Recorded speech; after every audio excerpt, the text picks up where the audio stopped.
So now that you get into the room with people that are of status, and now that you are starting to network with people that maybe a couple brackets ahead of you, the question is, what is the perception that they have of you?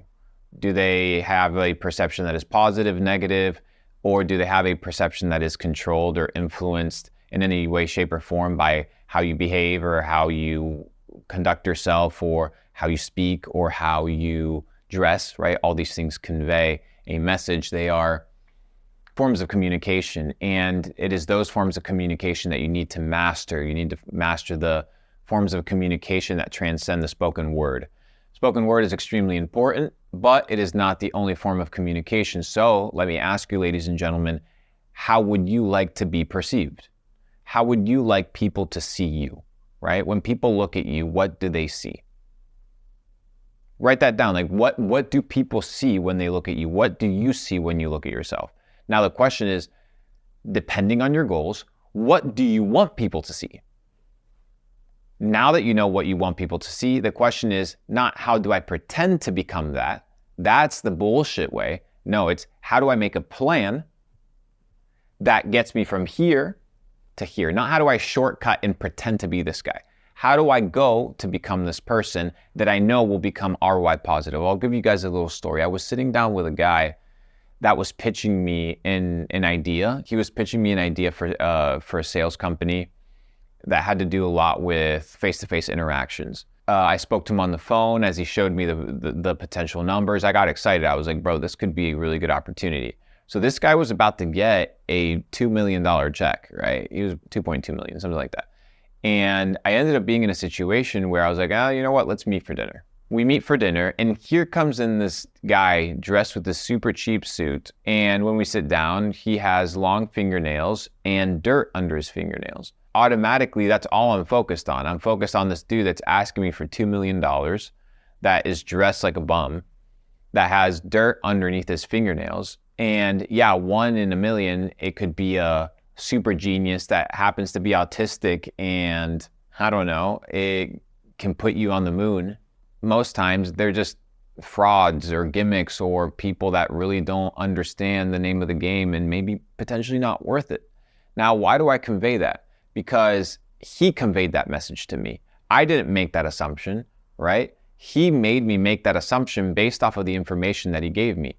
I could have easily perceived it, right? Culturally, mentally, whatever, in a different way, superficially in a different way. But I perceived it the way that I perceived it, period, right? Whether it's right or wrong, it doesn't matter. But you have the ability, right, to in some way, shape, or form, control how you want people to look at you. It's extremely important. So when you enter these rooms with these people that you want to network with, right, that you want to position yourself with, one, do not be like them, right? Do not be like the people that are around you. What do I mean, like the people around you? Don't wear the same shit that people wear. Don't talk the same way that people talk. Don't think the same way that people think. Have your own thoughts. Do not go in the direction of the crowd, but stand apart, set yourself apart, and that will attract people to you, right? This idea of magnetism and not chasing. So position yourself in a way that you are open and attracting people to converse with you, to dialogue with you. Everybody's on their fucking phone, always 24/7, enclosed right here, right? Nobody can converse with you. So how you position yourself, how you move, how you interact, it's extremely important. It's very, very valuable. How you dress, how you look, how you smell, how people perceive you when they look at you is extremely important. And if you don't think that all these things influence how much money you make, then you're extremely wrong. If you think that a good-looking girl that is really, really nice has a equal chance at getting a job raise, then an ugly girl that isn't taken care of and has a really bad attitude, then you're mistaken. A pretty girl with a really good attitude, good job performance will outwork a ugly girl, right? And out-earn and potentially have a higher stake at the table of debate, right? And at the table of negotiation, because they have more things working towards them, because people see all of these things as value adds. If you don't think a good-looking person is a plus to your organization, then you're sadly mistaken. It is. Especially if you have door-to-door sales, especially if you have sales reps. Why do you think all these pharma companies hire pretty blonde girls to go out and sell pharmaceuticals for them? Because the girls can sell. Because that's the dudes the guys are willing to sit down and listen to for 20 minutes rant about some bullshit pill. So it's not that I'm talking out of my ass here. Like, people are really using these tactics in real life because they understand that it works.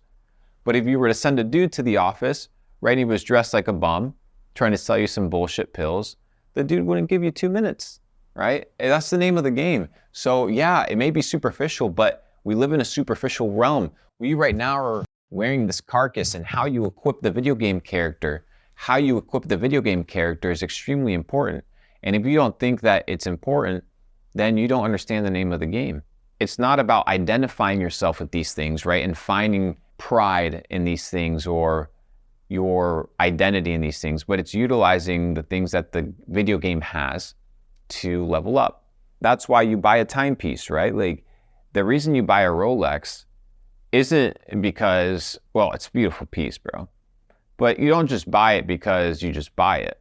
There's a lot of value points that are attached to it that I think are intrinsic, and it's these value points that you're purchasing, right? So if I'm trying to perceive something or I'm trying to showcase something, right, would it be more valuable for me to showcase it on my wrist in the form of a watch that people know has some form of success attached to it, or secretly hidden in the bank account? Well, obviously, this helps with whatever perception I'm trying to create. If I'm trying to create a perception of success or of status, or that I've rewarded myself for something nice, then I will wear the watch. But that which cannot be seen counts for nothing. You know, one time I saw somebody that was wearing a really nice suit and wasn't wearing any timepieces and was wearing ugly shoes. And it made me wonder if he rented the suit out. That was it. There was nothing attached to it. There was no like, oh, I won't do or I will do business with you, none of these things, or I won't have a conversation with you. That was just a thought that I had. Now imagine the dude walks in super fitted, looking like $1 million. He's gonna get a compliment from me. I'll be like, dude, this guy looks sharp. And it might catch my attention in a different way. The same way you would have a situation where somebody's extremely intelligent and codes a program in a more organized fashion, in a faster fashion than somebody else, right? The preparation has taken place, and that preparation of perception is extremely important. So how are you perceived? How are people looking at you once you enter these rooms?